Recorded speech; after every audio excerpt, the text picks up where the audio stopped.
Being flexible and doing that, that was a fun thing, and I'm sure a fun memory for them. So thank y'all for doing that. Hey, right now, before I even start, we are starting a new series tonight, and we like to do something at HSM where if you want to take notes and you want to take them on your phone, that's great. I'm old-fashioned. I like to write stuff down, and so if you're like me and you want notes that you can write down, we have them for you. Raise your hand, and our team will come around and hand you some notes and a pen so that you can take notes. At the end of this series, if you took notes, whether it's on paper or on your phone, come and show it to us, and we will print out a sticker of the series graphic for you to have, put on your notebook or water bottle or phone or whatever it is that you want. But tonight, as we start the new year, I want to take a second and celebrate what God did in 2025. Keep your hands raised, and our team will come and find you. But in 2025, you didn't know this, it was actually our biggest year ever here at HSM, which is awesome.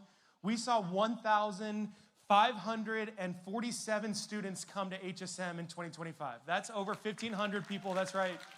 Praise God, come on a Tuesday night and experience the Lord. And so that's really cool. We had 155 decisions. That's 155 people going to heaven because they gave their life to Christ. And 32 baptisms. And so praise God for that. But here's what I want to say. While we're praising God for what he did in 2025, I actually believe, and I say this sincerely, this is not me just hyping things up. I really believe that's only the beginning. I believe that God has bigger and better things in 2026. I believe that God is going to do some things that we've never seen him do before. You think about, okay, we had 1,500 people come on a Tuesday night. That's awesome. But there are thousands of students in our area that need Jesus. You know it. You go to school over here and you know all the people. Think about all the people in your schools and how many people need Jesus. And so I believe God is going to double that number in 2026. And so be praying for that. But here's what I also believe. While I believe that God is going to do bigger and better things, I believe that what that requires is that students at HSM commit to a life of following God. Not just commit to saying a prayer on a Tuesday night, but commit to living life for God and following through on that commitment. That's the key that I want to talk about tonight. In fact, that's the series that we're going into tonight. We're calling this series Follow Through, because I want to focus on this year being a year where Christians follow through on the commitment that they've made to the Lord. I think a lot of people make commitments and don't follow through on them. They'll make commitment, they'll say they're going to do something. Yeah, I'm going to get healthier, or yeah, I'm never going to smoke again, or I'm never going to do this again, or I'm going to work harder in this area, and you don't follow through with it. In fact, one of the areas that I see this happen in a lot of people is actually this time of year. Come January, something happens every single year that people do. What is it? Anyone know? New Year's resolutions, right? I'm not huge on New Year's resolutions. I make a couple every now and then, but I was studying. I was like, I wonder how many people make New Year's resolutions and actually accomplish them. Most of the studies that I found show the same number. It says that of all the people in the world that make New Year's resolutions, 9% of them will actually fulfill their goal, will actually achieve their resolution. 9%, 91% of people will fail. And so I was studying. I was like, okay, I wonder why. Do these studies show why? And almost all of them said that the reason that people fail to achieve their goals isn't because the goal is too hard.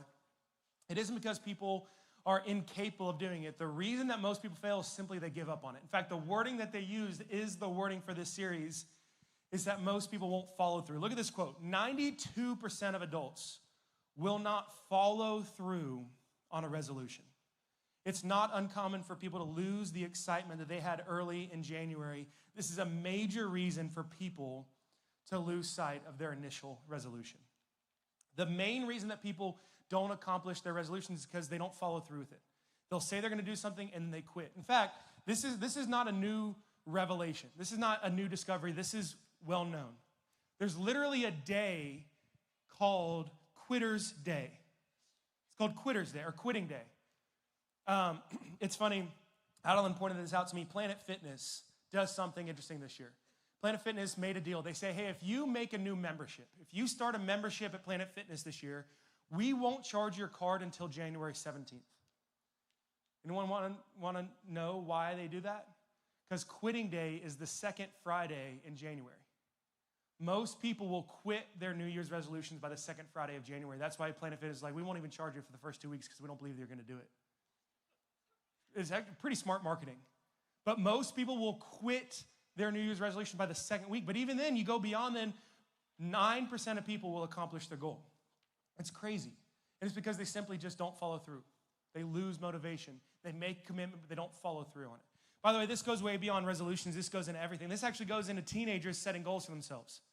I found a study that was showing that 86% of teenagers are going to set what's called a high aspiration goal before they graduate high school. What that means is that 86% of y'all will set a goal for your life that's a high aspiration. That's, I want to graduate college, or I want to get a job that pays well, or I want to get married, or I want to buy a house, or I want to own a boat. Like, I don't know, like you'll set a high aspiration goal, right? But of those teenagers that set those goals, 70% of them believe that they're going to fail before they even start pursuing that goal. Isn't that crazy? Guy, like, how are we supposed to be motivated to follow through on our commitments when the commitment starts with doubt? When the first thing that we do when we set a goal is that we doubt that it's even possible. I really believe that one of the things that gets in the way of us reaching our full potential is that we're unmotivated to follow through on our commitment. We'll make a half-hearted commitment, right? It's kind of this half in, half out. Think about this. This goes with our faith. This also goes with our relationships. This goes with our life decisions. It's like a half in, half out. It's kind of like, yeah, you know, I'll try my best, right? It's like that attitude, like, yeah, I'll give it a whirl. I hope I can do it. I'll do it as long as it's not too hard. Or, you know what, I'll try it out and see how it goes. A lot of people treat their faith that way. Like, I'll try this God thing and, you know, hopefully it works out. Or, you know, I'll try my best. I'm not really sure about, like, the whole, like, I got to stop doing this. I'm half in, half out. It's like you make a commitment, but it's not really a full commitment. You're not willing to follow through on it. What if this was the year that we decided to go all in on our commitments? Like, no more half in, half out. No more I'll try my best. No more what if it doesn't work out. No more, you know what, I'll do it, but then, like, what about this stuff? All in. In fact, one of my favorite phrases to say, you might have heard me say this before. I don't say it a ton at HSM, but I've said it before to our leaders. I say it all the time, is burn the boats. Anyone ever, raise your hand if you ever heard me say burn the boats. Okay, not many of you guys, but a few of y'all. Okay, if you don't know what burn the boats means, it comes from a guy named Hernan Cortez. Hernan Cortez, I don't actually know if he was a great guy or not. In fact, he probably wasn't, so don't go research him. But he has a really cool leadership strategy. Basically what happened is this. Back when the Americas were originally discovered, South and North America, it was discovered, and all these countries around the world wanted to come to the New World and conquer this land. And Hernan Cortez, he was sent by Spain. And his job was actually to go and make war against the Aztec Empire. Okay, again, not trying to get political about whose land it belongs to who. Like, just hear me out for a second, okay? Hernan Cortez, he takes this group of soldiers, and they land on the beaches of Mexico to go and fight this war against the Aztec Empire, to overtake this land. And when he gets there were a lot of things that were creating hesitations in his soldiers' mind. Basically, they land on this beach to go and fight this battle, this war, and a lot of the soldiers were like, you know, what are these warriors going to be like, these Aztec warriors? Or what kind of fighters are they? Are they fierce? Or what are we? How many of them are we going to face? Are we going to lose? And they start thinking about these things like, am I ever going to see my family again? Am I ever going to go home again? What if we don't accomplish our mission? There were ghost stories about the New World. Like, what if we disappear? What if these ghosts haunt us? What if there are animals out there that are going to kill us? I've heard of these things that they call bears. What if we see a bear? Like, there's all these things that they're thinking in their minds that are causing them to be kind of like, yeah, I want to do it, but I'm scared, I'm hesitant, I'm not sure. And so a lot of the soldiers were thinking, like, we should just turn back now. And so Hernan Cortez, what he did is this. As soon as they got to the beaches, he got all the boats together and he burned them. He destroyed the boats. And if you know anything, like, that's an insane move to do. That was their only way out. Like, if they ran out of material, they ran out of weapons, if they ran out of food, or if they failed their mission, or if they couldn't find what they were looking for, there was no way for them to go back to Spain. The reason that he did it is he wanted to get this message across to his men. We've made a commitment and we're following through. We are either going to accomplish our mission or we're going to die trying. There is nothing that we're going to face that's going to make us go back. There's no failure that we're going to face that's going to make us quit. There is no enemy out there that's going to make us run the other way. We're here and we're in. We're all in. There is no half in, half out. There's no retreating. There's no turning back. We've made a commitment. We're going to follow through. That's what I mean when I say burn the boats.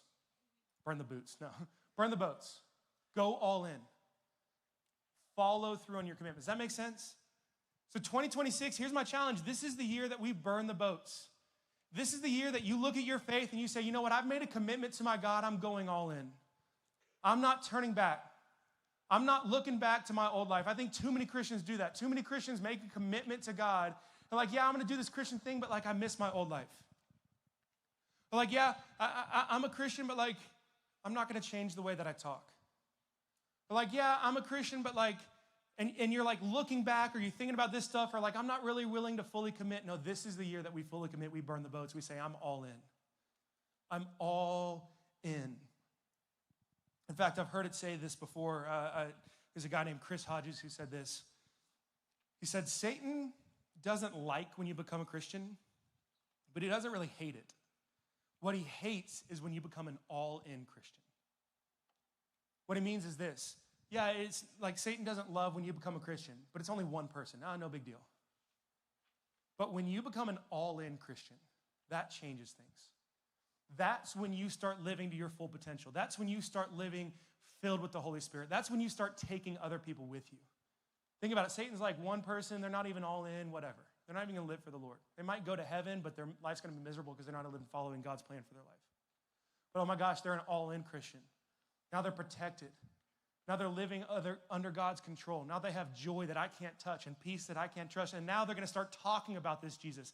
Now they're going to start being a light in the darkness. Now they're going to start telling people about what's going on. Now they're going to start inviting people to church. Now they're going to start, and it's like, that's what Satan hates, is a Christian who's all in.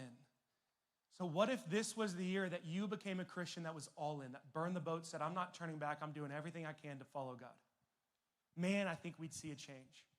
I think we'd see a change in our lives. I think we'd see a change in our schools. I think we'd see HSM grow like never before. I truly believe that. Here's my warning to you, though. It's going to require hard work and sacrifice. It's going to require sacrifice. If you think being all in is an easy thing, it's not. Jesus even warned us about it. There's a moment in Luke chapter 9. Jesus is starting his ministry, and these people are starting to follow him. And in Luke 9, Jesus kind of tells some people like, hey, you're wanting to follow me, but I don't know that you're really all in or not. Look at this. In Luke 9:59, he says, to one, he said, follow me. Or the man said, Lord, let me first go and bury my father. And Jesus said to him, leave the dead to bury their own dead. But as for you, go and proclaim the kingdom of God. And yet another said, I will follow you, Lord, but let me first go say farewell to those at my home. Jesus said to him, no one who puts his hand on the plow and looks back is fit for the kingdom of God. What was Jesus saying right here? Jesus was saying is this, you're saying you want to follow me, but you're not willing to commit all in. You're looking back, you're wanting to do these other things first. And by the way, I think a lot of Christians do that. It's like, yeah, I want to be a Christian, but first I've got to figure this out. First I got to figure out, like, I'm dating this guy and he's not really a Christian, so I'll see how that goes. And then if we break up, I'll become a Christian. Or, I want to become a Christian, but I'm in high school. I just got my driver's license. Let me go out and experience the party life for a little bit, and then I'll become a Christian. No, Jesus is like, I want someone right now who's willing to go all in, who's willing to follow me and make the sacrifice necessary to sacrifice our time, our talent, our treasure. He wants someone who's all in and willing to follow him. He wants people who are willing to make a commitment and follow through on the commitment. Rhetorical question, please don't raise your hand, but I wonder how many of us have made a commitment but haven't followed through. I wonder how many of us have said a prayer and not done a single thing to follow through in our daily lives. This is the year that we do it. That we burn the boats, that we commit and we follow through on that commitment. In Joshua chapter 24, God called his people to do this very same thing. In Joshua 24, God goes to the leader of his people, Joshua, hence the name, Joshua 24, okay. And he tells Joshua, he's like, hey, I want you to challenge my people to go all in. And the first thing I want you to do is I want you to remind them of all the things that I've done for them. So Joshua starts to list out, hey, here's all the stuff that God's done for us. Here's what God's saying. He says, hey, your ancestors, they served other gods, they abandoned me, but I forgave them. Like I saved them. That's not the verse I'm throwing up yet, okay? So don't read that yet. God's saying to them, hey, your ancestors, they served other gods, they abandoned me, but I saved them, I forgave them. Abraham, who by the way was their most favored, respected leader of all time, he said, I made a great nation out of him. That's what you are. You're Abraham's descendants. He said, I blessed your ancestors, I gave them land. When Joseph went to Egypt, I gave him power. I gave him authority. When your people were slaves, I set you free. When the Egyptians came and attacked you and pursued you, I killed them. I protected you. I met Moses on Mount Sinai. I gave him a way to lead you guys. I gave you instructions to follow. I led you to the promised land. I made you a great nation. Basically, God's like reminding them, like, I've blessed you. I've protected you. I have freed you. I've guided you. I've loved you. So here's what I want you to do. I want you to go all in or all out. Joshua 24, 14 through 15. Therefore, fear the Lord and serve him in sincerity and in faithfulness. Think about that. As I'll go on and read, but how many of us can truly say that we serve the Lord with sincerity and faithfulness? It says, put away the other gods that your fathers served beyond the river and in Egypt, and serve the Lord. If it's evil in your eyes to serve the Lord, choose this day whom you will serve, whether the gods of your fathers served in the region beyond the river, or the gods of the Amorites in whose land you dwell. But as for me and my house, we will serve the Lord. What was God saying right here? He's saying, hey, I want you to choose right now. Are you serving me or are you serving someone else? If you're going to serve someone else, go. Don't try to serve me and serve them. Serve them, not me. But if you're going to serve me, I want you to be all in. Think about it this way. Are you going to live for the world or are you going to live for God? There is no both. There is no way that we can do both. That's what God's saying. Am I going to be all in for the world or all in for God? In fact, in a few weeks, we're going to talk about how Jesus warns us about being lukewarm Christians. Lukewarm Christian is someone who, they're not hot or cold. They're just kind of stuck in the middle. And that's what a lot of people are. It's like, yeah, I'm a Christian, but like, that's what I am on Tuesday nights or on Wednesdays or on Sundays or at my Christian club. But like when I'm at school with my friends, I'm someone else. Now, God wants someone who's all in or all out. You've made a commitment to God, now follow through. Does that make sense? And it's easier said than done, but it's possible. And so as I was researching some of these New Year's resolutions, I was kind of like, okay, of the 9% that accomplish these goals, what is it that helps them do it? And I actually found a study done by Harvard. Harvard found a commonality in all these people, and it's four things that are the most common reasons that someone might accomplish their goals. 4 reasons, and this is their wording. The first one is that they make a plan. The second one is that they find a buddy.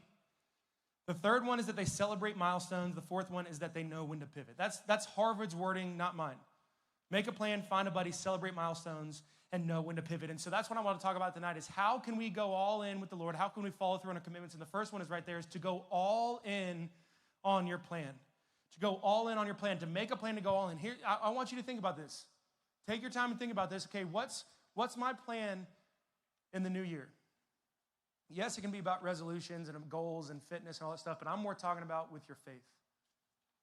My plan is to go all in the Lord. My plan is to listen to God's voice, to know him better, and to go all in on it. This means no more hesitation, to do what God calls us to do. I think for some of us, that starts by making a decision, a public decision, that I'm going all in. That's what baptism is. Those 2 students that we baptized tonight, that's what baptism is. Baptism is a public declaration. It is a statement to both the world and to myself that from this day forward, I belong to God. I almost always, if you've gotten baptized, almost always I get a chance to meet with you beforehand. And I talk about it. I say, okay, I ask you the question.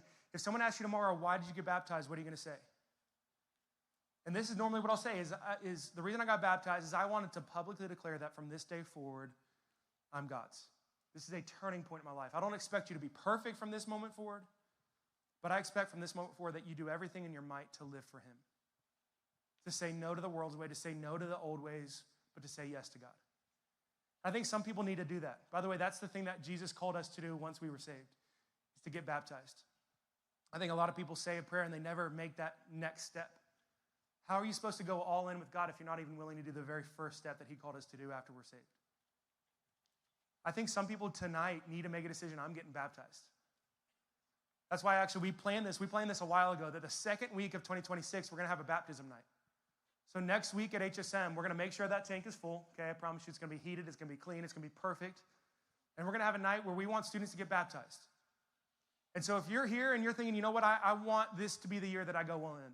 I'm going to burn the boats. I'm not turning back. I'm not retreating. I'm going all in the Lord. Next week's your week to get baptized. You might have hesitations. You might feel like you're not ready. You might feel like you're not worthy. Leave it behind. Burn the boats. Get baptized. Make that decision. We'd love for you to do it, and we think it'd be a fun night if we had a lot of students getting baptized. I think we have a QR code. Do we have a QR code ready to go? Not yet?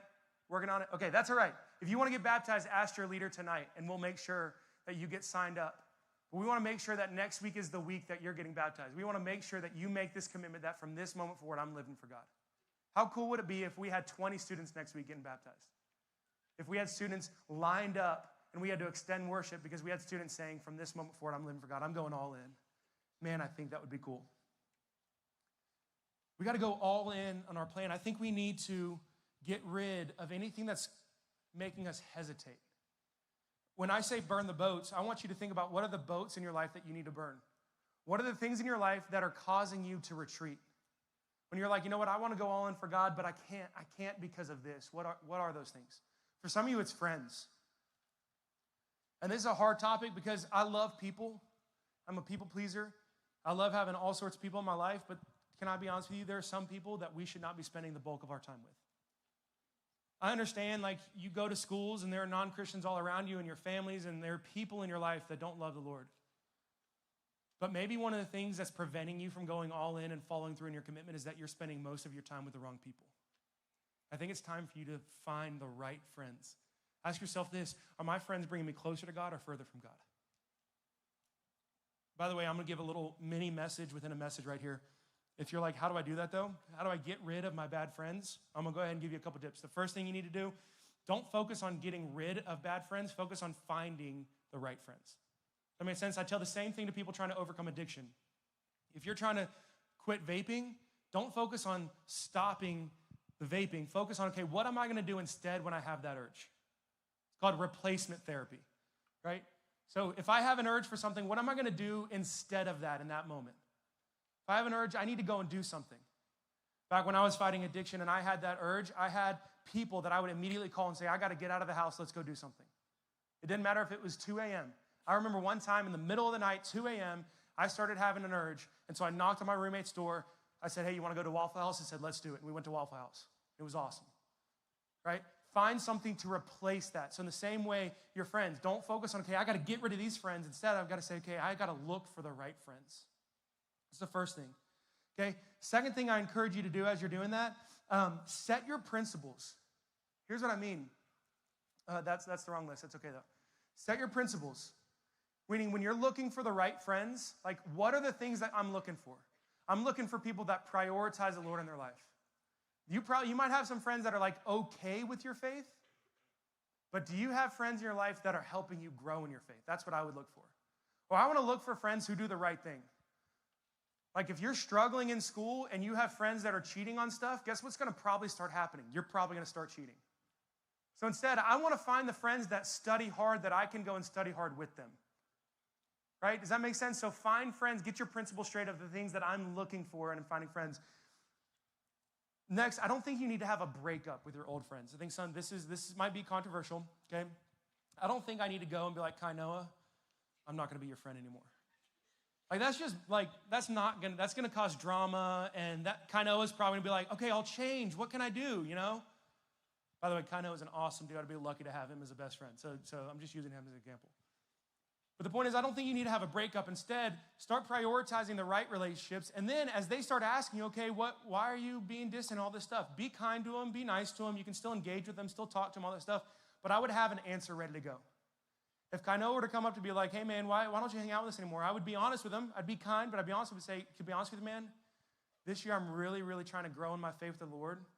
And I just feel like when I'm with you guys, I'm not the best version of myself. It's not because of you. It's not because I hate y'all. I love you guys. In fact, I miss y'all. I just need to start prioritizing my relationship with God, and I feel like I can do that with these guys instead. I know that sounds mean, that's harsh, but I think that's the thing that you got to do. And the last thing I'll say when you're trying to get new friends, be firm with your no. Here's what I mean. As you're trying to pursue the right relationships, these guys are probably going to start inviting you to stuff. You can go and hang out with them sometimes, that's fine. But be firm with your no. They're going to do something that you know you shouldn't be doing. Say no. You don't even have to give an excuse. Just say, no, I'm not doing that. Sorry, thanks for the invite, but no, I'm out. Don't even have to defend it. Just say no and leave it there. People are going to probably start spreading rumors about you or talking trash on you, whatever. Have some thick skin. Surround yourself with people that are going to encourage you and let them talk whatever they want to talk about. Your job is to find the right friends, to surround yourself with the people that are going to help you grow in your faith. Does that make sense? Okay, back to that was just a little, I needed to say that because I know sometimes that's hard. Okay. But as you guys are going all in, what are the boats that you need to burn in your life? Sometimes that might be your friends, right? That might be old habits. That's something that I'm trying to kick this year. I'll go ahead and tell you one of my resolutions. This isn't actually a New Year's resolution. This is a decade goal. I just turned 30. I know I'm old, okay? But I actually set a goal that every single day for the next decade, in my 30s, I want to read something from a paper book every single day. If you know me, you know that's a lofty goal. I hate reading. I suck at it. But I'm like, I want to do it because I don't want to scroll on TikTok for an hour before I go to bed every night. And so far, it's only been like 2 weeks. But so far, every night before I go to bed, I open up a book and I read it. I'm about to finish, other than the Bible, I'm about to finish the first book that I've ever read cover to cover. Thank you, I know, right? Vulnerability, I started the book in September, so it's taken me a while. But that's not the point. The point is, okay, I'm trying to get rid of old habits. I'm burning the boat. I've deleted social media. I'm not on it right now. In fact, the only time I'm posting right now, if you see me post something on social media, it's because I downloaded it, posted it, and deleted it. I did it on Monday when I prayed for HSM. I did it yesterday. I downloaded it, took a picture of the Pagan House, said pray for HSM today, and I deleted Instagram. Because I'm like, I'm burning the boats. I'm reading every night before I go to bed. I'm just getting rid of stuff. What are the things you need to get rid of? Bad habits. Maybe it's stubbornness. Maybe it's hate. Maybe you're mad at somebody and you need to let it go this year. Maybe it's a secret. You've been living in a secret sin and you haven't told anyone. It's time to let that go and open up about your struggles. Maybe it's a regret. Maybe it's shame. Maybe it's hurt. I don't know what it is, but what are the things that you need to let go of? And here's my last challenge with this first point is start today. It's not too late. I know for some of you, you're like, you know what? I should have set goals on January 1st, but I didn't. So I guess I will in 2027. Don't do that. It's not too late, right? Have you ever been, by the way, I'm guilty of this. Have you ever been like taking a nap, you're in bed, it's like 3 p.m., you're like, or it's like 2:45. You're like, all right, 3 p.m., I'm getting out of bed. And it's like 3:02, you're like, all right, 4 p.m., I'm getting out of bed. Like, don't do that. It's January 6th. I know it's a little late. Start today. Start today. Look at the attitude. When Jesus called his first disciples, specifically Peter and Andrew, look at this. Matthew 4:18, it says, while he was walking by the Sea of Galilee, Jesus saw two brothers, Simon, who was called Peter, and Andrew, his brother. And they were casting the net into the sea, for they were fishermen. And Jesus said to them, follow me, and I will make you fishers of men. And look at their response. Immediately, they left their nets, and they followed them. Man, what if that was our attitude? God is calling us tonight to go all in our faith, to leave behind our old self, to live the new life that God is calling us to do. So many of us are like, yeah, that sounds good, but I got to do a few things first. No. I'm dropping the nets and I'm following him right now. I'm going all in right now. Okay, so that's the first step to following through on our commitment. Go all in on your plan. These next few are going to go a little quicker, okay? I promise you, I'm not going to talk for too much longer. The second thing you got to do, according to Harvard, is you got to get a buddy. I changed the wording and I said get accountability. Get accountability. Proverbs 27:17, super straightforward. It says, iron sharpens iron as one man sharpens another. You want to be better? Get someone to help you. You want to be better? Get someone to help you. I think it's interesting. I've seen this firsthand and I've experienced this firsthand. There's something that a friend might do, a decent friend, maybe even a good friend, is that when you fail, they'll comfort you. That's fine. But a great friend, they're going to tell you to keep going. Right? Like a good friend's going to be like, hey, it's okay, man. That was a tough goal to accomplish. I still love you. A great friend's going to be like, hey, man, I love you. Get your butt back up. Let's keep going. Right? Like you set a goal. Get you a friend that's not going to let you quit on that goal. Get you some friends that you're saying right now, hey, like, I saw you. Get baptized. Give your life to the Lord. What are you doing at that party? What are you doing that vape in your pocket? Why are you still watching porn at night? Why are you still dating that person when you know it's not healthy for you? Get you a friend that's going to call you out on your crap. That's what you need. The Bible warns us about having friends that are going to support our sin. Get you some friends that are going to call you out, that are going to keep you accountable, that are going to help you pursue your goal. I got a wife right now. Maybe it was a week ago, I was scrolling on Instagram. We just put Luca to bed. I was scrolling on Instagram. She said, hey, how's your book? I said, hey, shut up. No, I did not say that to my wife. I would have slept on the couch. Okay, no, but get you some people that'll keep you accountable with your goals. You want to go all in, Lord, get you some people that'll help with that. Okay? Third thing that Harvard said we got to do, and I love this one, is celebrate milestones. Celebrate milestones. Here's what that means. Growth is a process.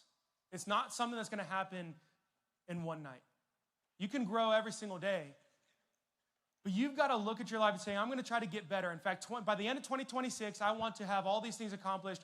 How am I going to get there? And celebrate the little things. Celebrate the milestones. I talk about this with people overcoming addiction all the time. You go 3 days without something, that's really hard to do. In fact, most studies suggest that the first few weeks of overcoming addiction are really some of the hardest. The first few weeks of overcoming something, that's when your body is changing. That's when you're going through withdrawals. That's when you get the headaches. That's when you get the shakes. That's when you have the most cravings.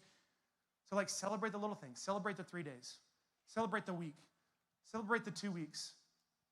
This isn't in my notes, but I'll go ahead and share the story. I have someone in my life who, they were really struggling with self-harm. They were hurting themselves. They were cutting themselves. And I challenged them. I said, go home tonight, and I want you to throw every single blade that you have in your room, razor blades, whatever you use to shave with, pocket knives, anything, throw them out. Throw them out. And she did, and she was really struggling. To be honest with you, she actually had a pocket knife collection, and she got rid of it. And a couple months later, she came to me, and she said, I haven't cut myself. I'll be honest with you, I saw this pocket knife at the store the other day, and I really, really, really wanted to buy it. And I said, if you can go 2 years without cutting yourself, I'll buy you that pocket knife. I did. I told her that. 2 years to the date, she texted me and said, I want you to know 2 years ago was the last time I ever cut myself, but I don't want the pocket knife. I'm good. So I just don't want that temptation, but I haven't cut myself in 2 years. I know that girl still. Talked to her the other day on the phone. I think that's been 6 years now. 6 years since she's harmed herself. Isn't that crazy? It's awesome. But here's the thing, is that she started by celebrating the milestone. She started by celebrating a day, then 3 days, then a week, then 2 weeks. There was even a couple moments where she stumbled. After 2 weeks, she hurt herself. But she picked herself back up. She said, all right, I'm going to go a day. I'm going to go 3 days. I'm going to go a week. I'm going to go 2 weeks. I'm going to go a year. It's important that as you're trying to grow, you celebrate the milestones. Carson, as we were talking about this, he pulled up this quote, that we're not pursuing perfection, we're pursuing progress. It's important to remember that as you're trying to overcome bad habits. So there are going to be days that you stumble. Hear me on this. I'm not trying to justify you going back into sin. But I want to encourage you that if you're overcoming something, if you're trying to fight an addiction and you slip up in a week, that's okay. Pick yourself back up, go another week and celebrate that. Then go 2 weeks and celebrate that. And then if you stumble, pick yourself back up. Go a week and celebrate that. Go 2 weeks and celebrate that. Go a month and celebrate that. You see what I'm saying? Celebrate the milestones, and that's what's going to help you accomplish your goals. People who accomplish their goals are able to celebrate the milestones. Set some milestones, set some goals for yourself. That's something to celebrate. When I finish that book, I'll probably download Instagram, take a picture of it, and say, I read my first book. So y'all be looking for that on social media. Okay. Don't clap now. I haven't done it yet. I'm just saying when I do, you'll know. Okay, cool. And then last thing is this, and this one, I like this one, know when to pivot. Know when to pivot. Okay? Here's what this means, is that when it's not working, find another way. This was actually the second or third reason that most people quit their goals, is that when they feel like they're unable to do it, they stop. The people that are successful in accomplishing their goals, when they feel like they can't do it, they find another way to do it. It's not about quitting when you can't. It's about finding a way around it. Does that make sense? Around the obstacle, not around the goal. So when you feel like, you know what, I just can't do it, I can't do it, I need something else to do. I'll tell you another goal that I'm trying to do. I'm trying to memorize the book of 1 Peter this year. I don't know that I'll ever be able to accomplish it. It's a lofty goal, but I'm trying to accomplish memorizing it. Here's the challenge that I think I'm going to run into. As I get to 3 or 4 chapters in, I think all of the verses are going to start going out of order for me. So I'm going to have to find a way to do it. When I get to 3 or 4 chapters,